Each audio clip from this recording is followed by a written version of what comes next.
earlier this week that, a church cannot be successful unless it is diverse. And what I mean by that is you can't have a successful church with just young people in it. You cannot have a successful church with just seniors in it. You can't have a successful church with just mature adults in it.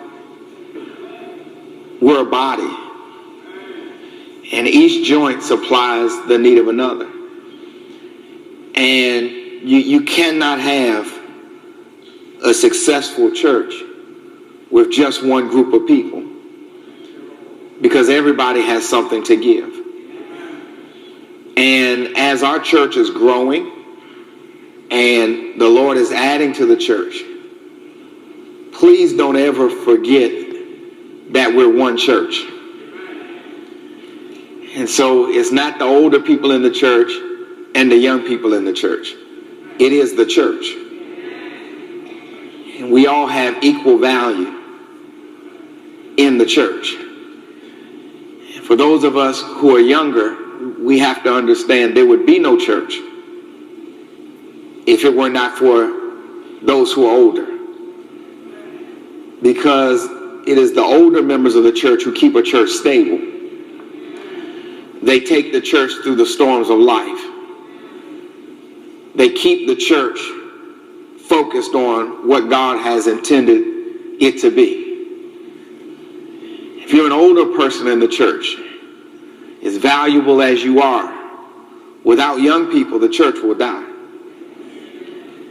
Because it is the youth in the church that brings fresh energy, new ideas. It's the youth in the church who are the foot soldiers.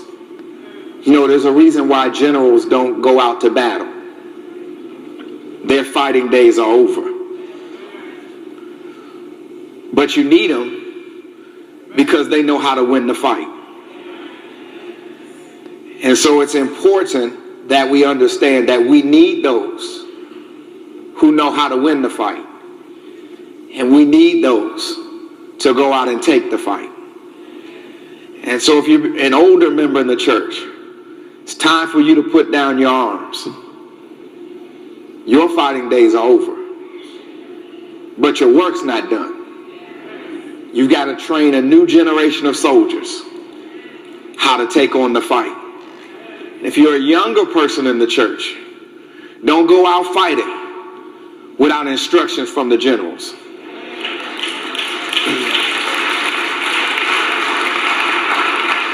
Because you'll certainly end up a casualty of war.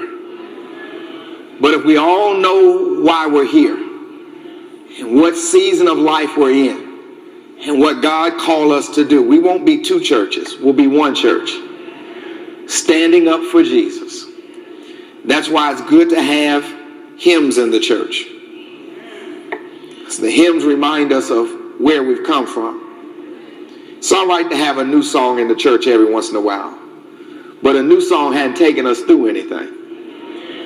It hadn't delivered us from anything. It hasn't paved the way through anything. It's the old songs that remind us of the faithfulness of God. The new songs are all right to just get us excited about the battle. But it's the old songs that let us know where victory lies. Amen? I just wanted to share that this morning. The success of my ministry is not in youth. The success of my ministry is in the seniors of the church. Because it's the seniors of this church who stood with me when I was a young man and helped me to make sure that my assignment didn't fail. And so I don't want any young person in this church to disdain any senior in this church, because you wouldn't have a pastor without them. They made me. So any blessing, amen? Any blessing that you've received from me as a young person, you need to thank the gray and the balding folks around you, because they made me who I am. And I don't want any senior person to disdain any young person in this church. They're your deposit. They're the ones who are going to ensure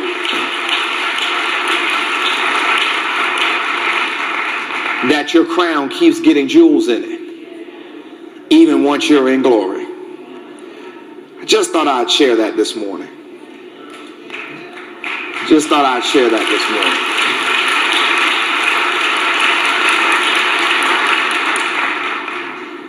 If it weren't for the senior members of the church, I wouldn't have the resource to reach out to the young folk. Amen? Because most of us, when we came to church young, we had nothing to give. We just had need.